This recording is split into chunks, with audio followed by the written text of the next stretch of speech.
O Zelensky está mentindo? Pelo menos essa é a avaliação que faz parte da mídia ocidental, principalmente na mídia americana. A Fox News, que talvez seja o principal canal de comunicação dos conservadores nos Estados Unidos, do Partido Republicano, vem tendo essa análise por parte do Zelensky, e até o próprio Biden está um pouco insatisfeito com as recentes declarações do presidente ucraniano. Vamos dar uma analisada no que isso representa, lembrando que começou a nevar em Kiev, e isso é super significativo porque o inverno representa aumento do consumo de energia, isso gera inflação, né, dentre outras coisas que a gente vai analisar, e um certo embate entre o Zelensky e as potências europeias. Quais são as consequências? Os democratas, eles venceram, né, a presidência ali no Senado, as eleições no Senado. Na verdade deu empate, mas a Kamala Harris, que também é democrata, é o voto de Minerva, então sem problemas. Mas eles perderam a Câmara, que agora é republicana. E os republicanos já avisam, a pressão em cima do Biden, inclusive com processos de impeachment contra o presidente, vão começar a aparecer. E duas notícias um pouco mais positivas, né, para acalmar um pouco os ânimos.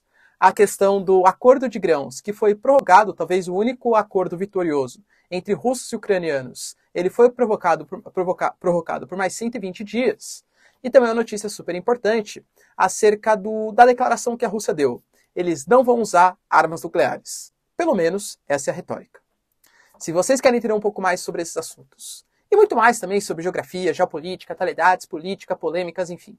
Tudo para você se manter sempre bem atualizado. Já se inscreve no canal, deixa seu like, compartilha esse vídeo, que eu, professor Ricardo, conto muito com a sua ajuda. Belezinha?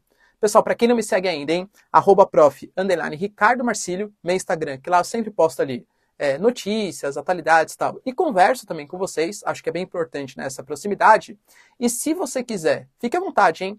Ajudar financeiramente o canal, eu vou deixar aqui na descrição, pessoal, minha chave Pix. E também você pode contribuir mensalmente sendo membro aqui do canal. Isso me ajuda bastante a continuar produzindo conteúdos diários aqui para vocês. Se não, só seu like, seu like e engajamento já tá mais que sensacional.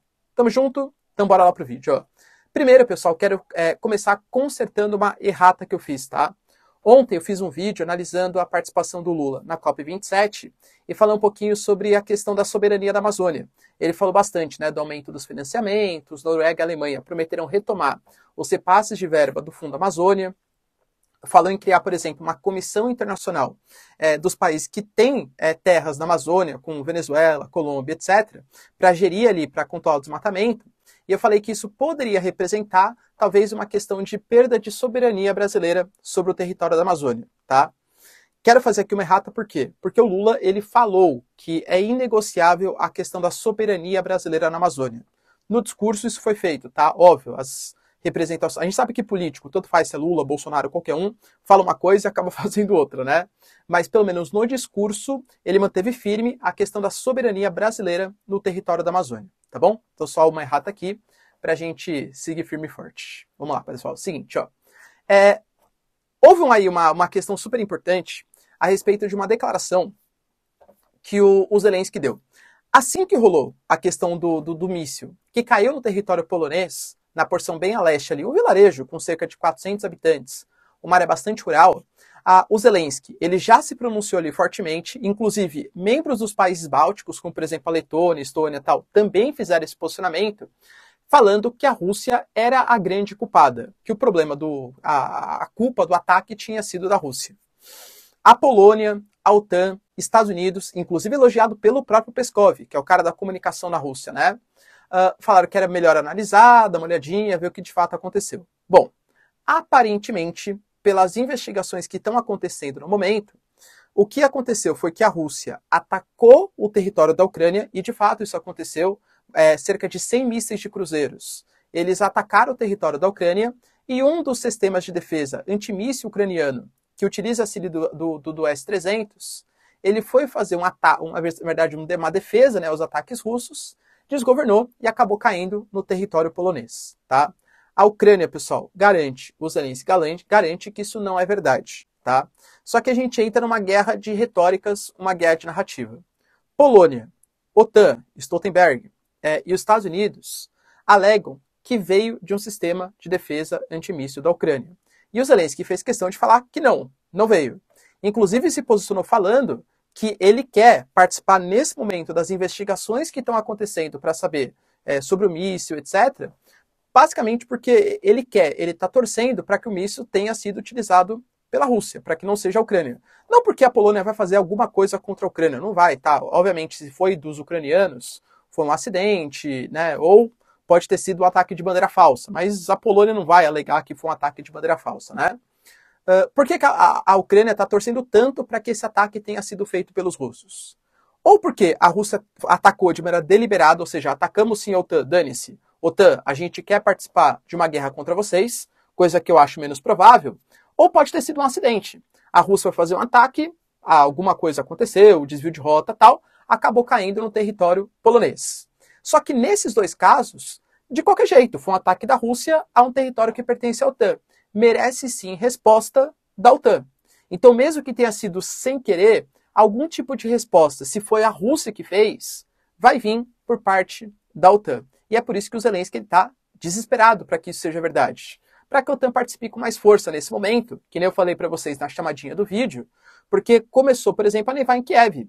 E a Rússia fez esses 100 ataques aí no dia da reunião do G20, porque está atacando ponto de infraestrutura, de energia, para não ter acesso à eletricidade, aquecimento, indústria, serviços, hospitais e tal.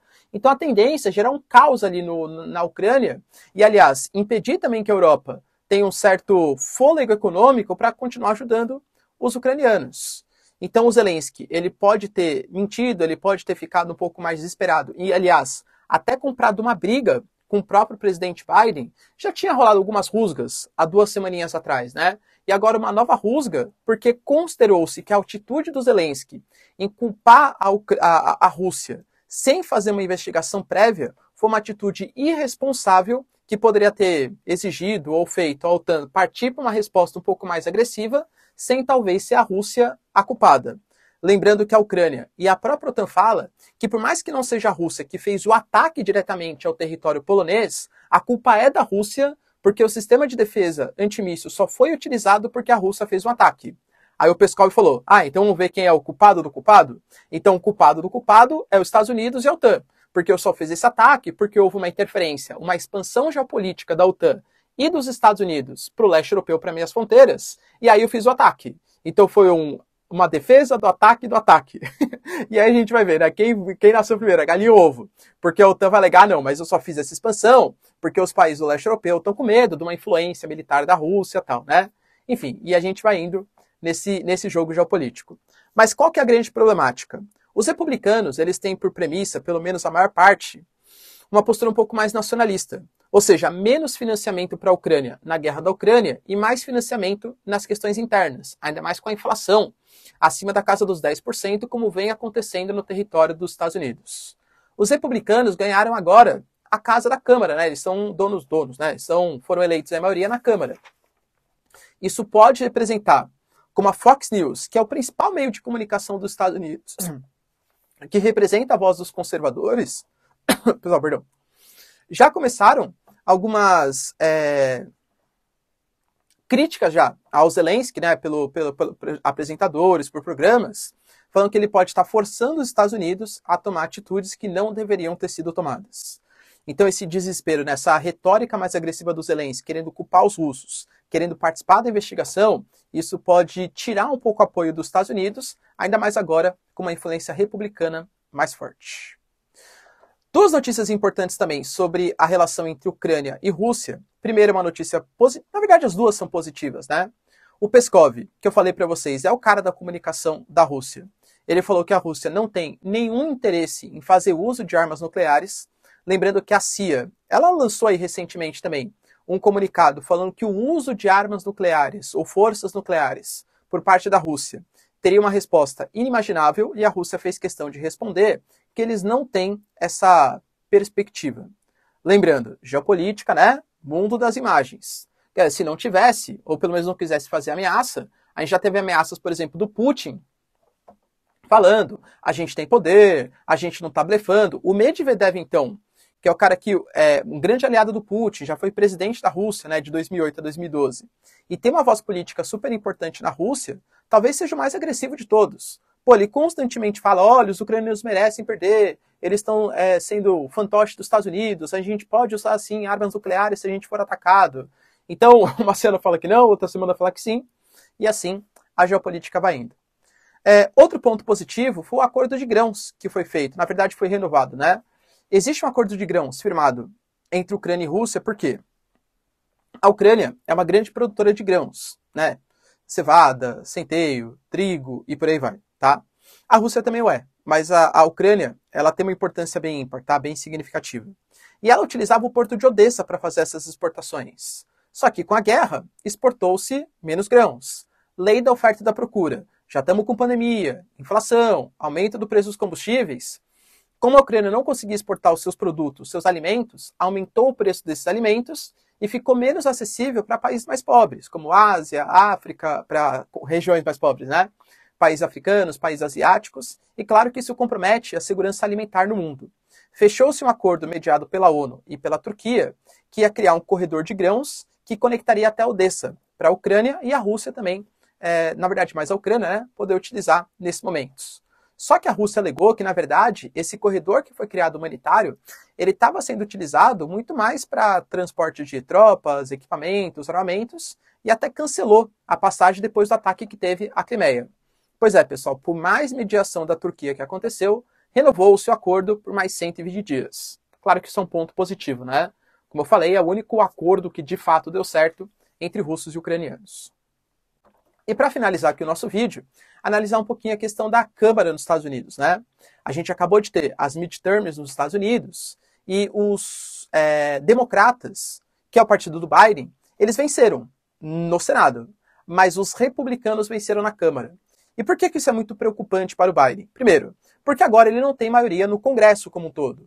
Para ser aprovado algum tipo de proposta, tem que passar pela Câmara, que hoje é a oposição ao Biden, e pelo Senado, que é a maioria. Mas a maioria é 50-50, e a Kamala Harris, que é a vice do Biden, como voto de Minerva. Ou seja, uma maioria bem apertadinha, né? Meio voto, digamos assim, porque é só a Kamala Harris que faz ali a diferença. Então, claro que vai ter muito mais dificuldade. Mas pior que isso, para aprovar as leis, além disso, né? Também vai ter uma dificuldade muito grande na questão política da coisa. Por quê?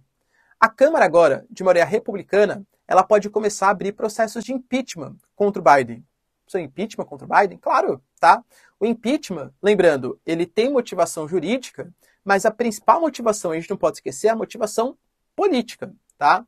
Quando você teve, por exemplo, o Trump como presidente dos Estados Unidos, a gente teve também processos de impeachment contra o presidente. Alguém achava que ia dar certo? Ninguém achava que ia dar certo impeachment. Mas passar por esse processo de desgaste, tem que dar manifestação, olha só, o presidente pode sair e tal, isso tem um custo político, isso representa um custo político. O presidente fica em evidência, tem que dar declarações. Poxa, por que ele está sendo investigado? O que ele fez de errado? Então tudo isso, talvez juridicamente não faça o Biden sofrer impeachment, mas vai abalar a popularidade, ou pelo menos chamar atenção para causas que o Biden não queria expor nesse momento. Por exemplo, existem críticas ao secretário de Fronteiras, por exemplo. Percebe? Falando que está muito permeável, que ele está sendo muito radical, muito violento. Existem, por exemplo, críticas à maneira como a liderança do Partido Democrata lidou com questões da pandemia, tá? E a pior crítica que existe é relacionada ao filho do Biden, o Hunter Biden. Já teve processo ali de informações de notebooks que vazaram.